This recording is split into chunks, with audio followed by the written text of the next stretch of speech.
Assalamualaikum warahmatullahi wabarakatuh. Ya, kita berkunjung di lapangan kotak yang sekarang ditempati kaki lima segala macam produk. Ya, ini di awal bulan Ramadan kita liput lapangan kotak Bujang Gading yang penuh dengan dudulan atau meremo atau segala macam produk makanan ya.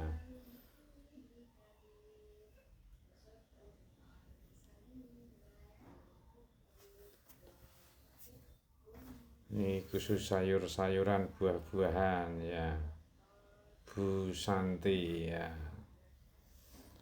Jadi sebutannya lapangan kotak. Walaupun lapangan ya memang kotak di mana-mana, tapi sebutannya ini memang pusat belanja di lapangan kotak.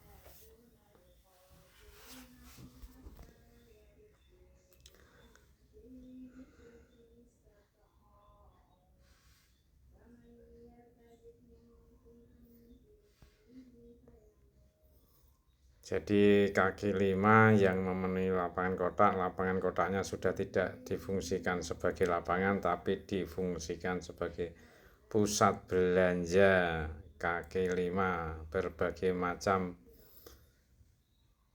produk yang dijajakan, mulai dari buah-buahan, sayur-sayuran, ikan, dan lain sebagainya.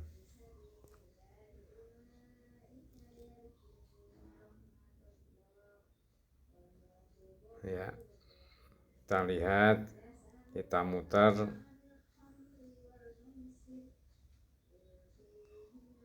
Ya, sebelah kiri ada kios-kios, sebelah kanan ini kios-kios, tapi ada yang menempati sekeliling lapangan, ada yang menempati sekeliling kios-kios ya.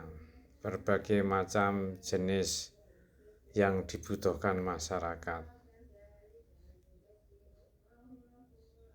Nah, ini yang menempati kios-kios formal, dan yang sebelah kanan tadi saya adalah kios-kios di lapangan.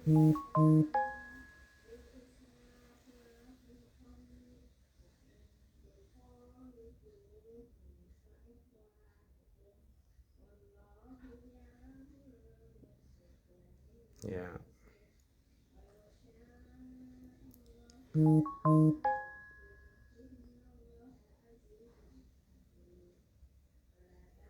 Jadi perekonomian itu memang bisa dilihat dari sisi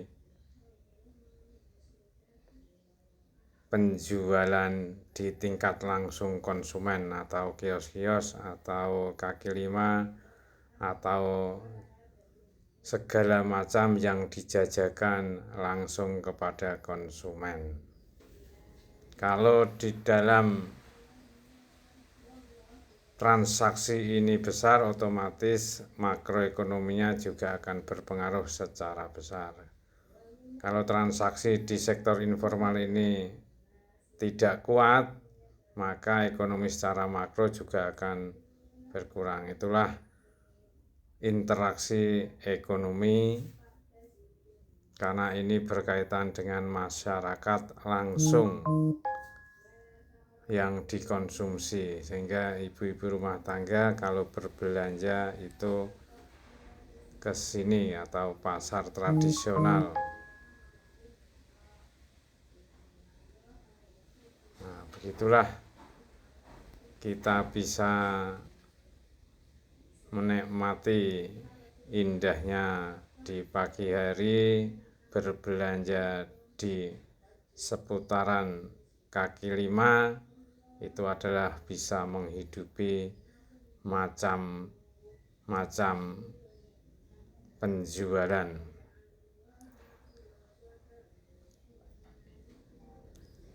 Ya, kebanyakan adalah kebutuhan rumah tangga, mulai dari buah-buahan, lauk, sayur, kemudian makanan kecil, ada segala macam aneka kerupuk ya.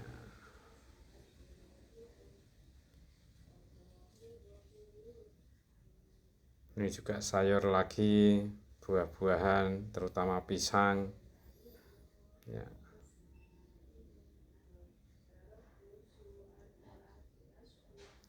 Jadi berada pada posisi jalan raya, yang satu di kios-kios formal ya, yang satu di kios-kios di lapangan.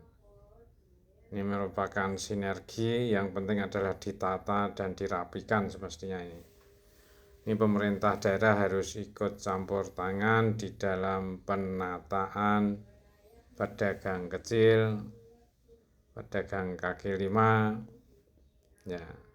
Ini sebuah istilah ya, kenapa kakinya 5 itu.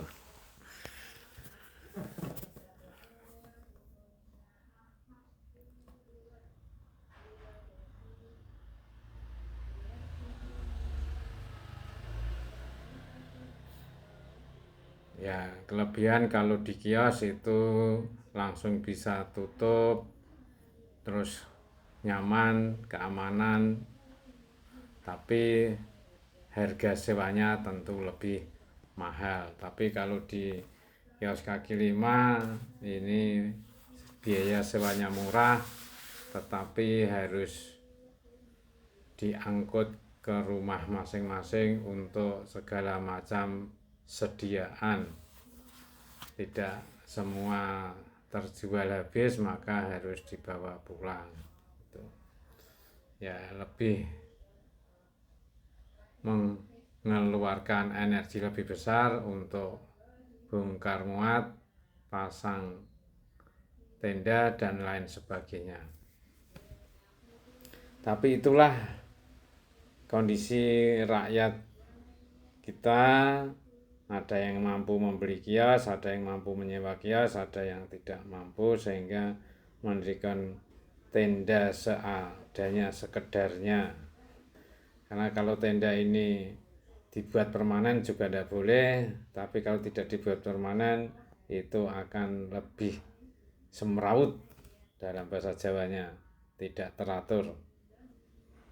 Nah, tapi kalau di kios yang permanen kan lebih nyaman, bisa lebih rapi.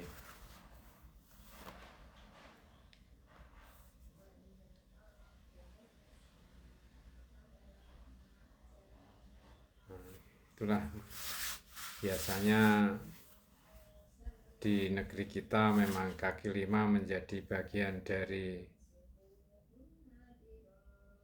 jenis pekerjaan yang harus kita hargai juga. Ini juga menguntungkan konsumen, karena konsumen bisa langsung dekat dengan perumahan, dengan rumahnya, dan bisa mampir ketika bawa kendaraan, dan lebih bisa menyatu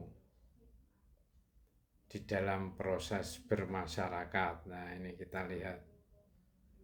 Jadi secara penglihatan ya semrawut, tidak teratur dan lain sebagainya.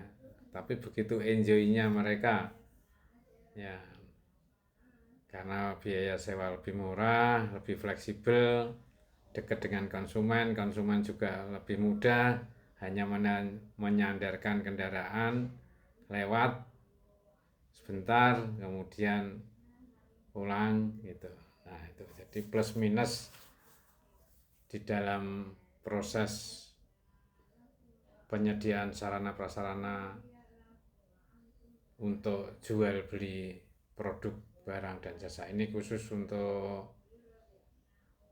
penjualan ikan laut. Nah, jadi seorang bapak ini sama anaknya mungkin ya bekerja sama melayani konsumen, membersihkan ikan. Itulah.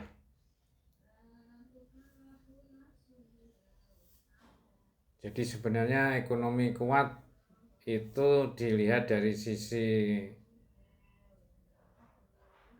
kaki lima yang mendekat kepada konsumen, konsumen juga nyaman di dalam berbelanja, itu juga membantu sirkulasi ekonomi secara makro.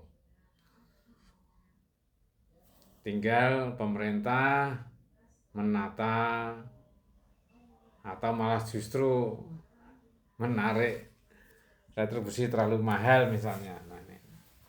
Nah itulah yang harus kita perhatikan. Baik, terima kasih. Mudah-mudahan Ramadan ini membawa berkah bagi kita semua. Assalamualaikum warahmatullahi wabarakatuh.